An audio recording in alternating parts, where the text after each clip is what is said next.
When we look at those people who are doing really interesting, I would even say remarkable things, all of them have this in common. They have a very strong point of view, and is largely the major differentiator across them versus people who are in a similar space or a competitive alternative to them. But it's also, even if it's not a competitor or a competitive alternative, it's like, how do you generate a motivation to subscribe?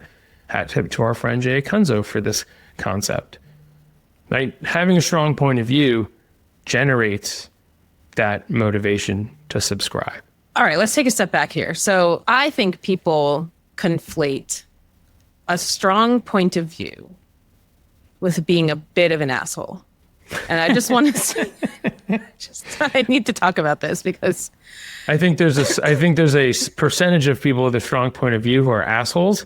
And it's not that if you have one, you are the other. It's just more so 10% of every group of people is an asshole. You're more likely to be an asshole if you have a strong point of view. 10% of every group of people is probably assholes, if I had to guess. This is a made-up statistic, but I feel like I'm it's glad you said true. 10% because that's where I'm going with this. Yes, there's a lot of people out there with really strong point of views that are assholes.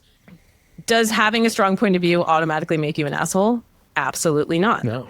However, developing a strong point of view about the status quo, what you think of it, and what you think can be done better as just a baseline is going to automatically alienate at least 10% of people that you're speaking to.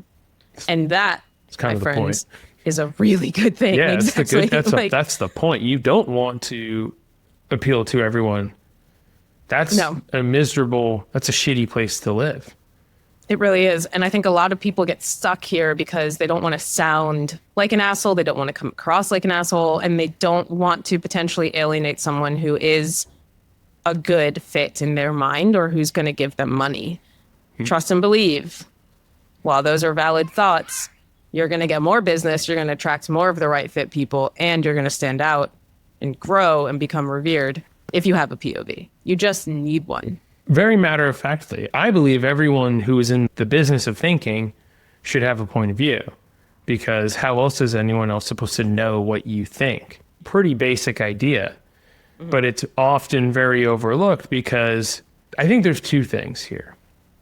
One is we suffer from the curse of knowledge, and so we think that all of the things that we think everybody already knows. So there's a lot of stuff that you know, that all of us know, that is very non-obvious. Like, it's very obvious to you, non-obvious to other people. That's a really great place to operate.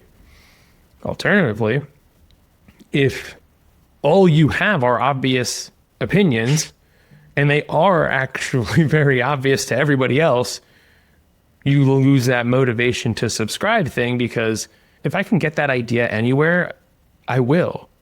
I don't care who I get that idea from. It's the similar thing as to why the utility of Google search has shifted so much over the last few years. Google search is not dead. People Google shit all the fucking time. I don't want to hear it, and we're not even going to talk about it. But the utility of the search has shifted. People no longer need to search for certain subjects, especially on things that they don't even know exist or problems that they don't even recognize they have. That's why LinkedIn is so effective as a place for us. But if you don't know what you think, or the things you think everybody else already agrees with, you're kind of fucked. It's going to be miserable. So we spend so much time working with our clients and just talking about the idea of what is your point of view here, and how do you redirect or reorient people to see things the way that you do. Right. And this comes up in so many places. Beyond content, it comes up in sales calls, I would say, as the second most referred to place for the point of view. I would say it's probably the number one place it comes up, because most people don't share their point of view on LinkedIn or in their content. They share it in conversations. And if you don't get that exchange is happening, or you don't see it and you're not capable of really intentionally driving that in the sales conversation, you're going to lose people. Or you're going to just end up, you're going to go full turtle and just like, you're going to just shrink up and you're going to be like, whatever you want, I'll give it to you. I'll give you the thing. There's a couple really interesting points that I think we should dive deeper into here. You said most people don't have a point of view in their content. Our point of view is that they should. Agreed. So that's step one. So if you don't, but you're still getting sales calls, having a point of view on those sales calls is going to be massive. When you condition the market with your POV, people come to your sales calls already knowing what you think, and they just want to hear it from you and get to know you, as opposed to being like, whoa, what do you even think about this? So there's two things that we just said there. Most people don't have a POV in their content, so they struggle on sales calls. But if you have a POV, it'll help. And then if you take it a step further, you develop a POV, you put it in your content, condition the market, and then have it on the sales call as well. That's what really takes you over the edge and makes it much easier to close.